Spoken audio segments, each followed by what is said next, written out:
Well, after morning showers and thunderstorms, we have been watching a lot of clouds throughout the day. It's been windy, it's warm, temperatures mid to upper 70s to near 80 degrees. But we do have tornado watches in effect. These are on the Kansas and the Oklahoma side. Kansas goes till 11, Oklahoma until midnight. And this is only for a couple random little guys that could pop up. It's just if they can pop up, they'll most likely be tornadic. But this is not our main event. Our main event is actually going to be after midnight for us tonight. Let's go ahead and zoom in.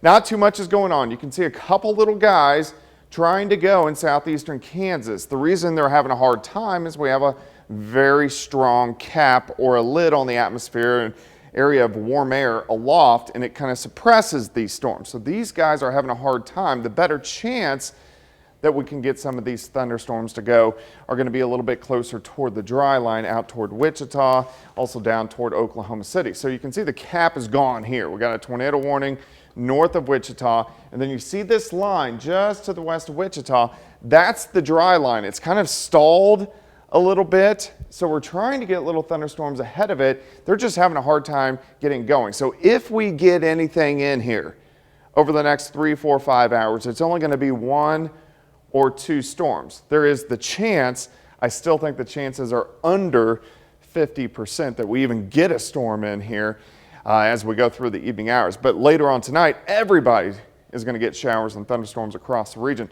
So the greatest threat, tornado threat, is northeastern parts of Kansas, and then eventually this will form into a big line of thunderstorms, and then they're going to start to plow off toward the south and to the east. So the highest threat for severe weather, Kansas and Oklahoma, an elevated risk. We're going to keep everything elevated, tornado, hail, wind, and rain as we go through the overnight hours for us tonight. All right, let's go through time. You can see our future track trying to pop up 1 or 2 storms throughout the evening hours. But the bigger storms, they don't get in here until late. Here's 11 p.m. You can see them working into Yates Center, Iola, Chanute, Fredonia, and Neodesha. These are mainly going to have a threat of hail and also winds, 60 upwards to 70 miles per hour.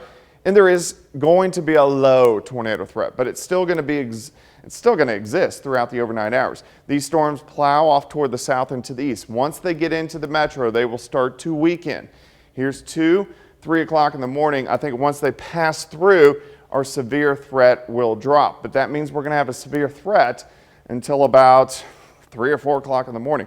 Lander Chevrolet, a lot of clouds across the region, but we are dry at this point in time. 7th and range line sitting at 76, south winds at about 21, humidity is at about 62%. Once we get rid of all these storms for us tonight, by the time we get into tomorrow, it actually looks pretty good. Partly sunny skies.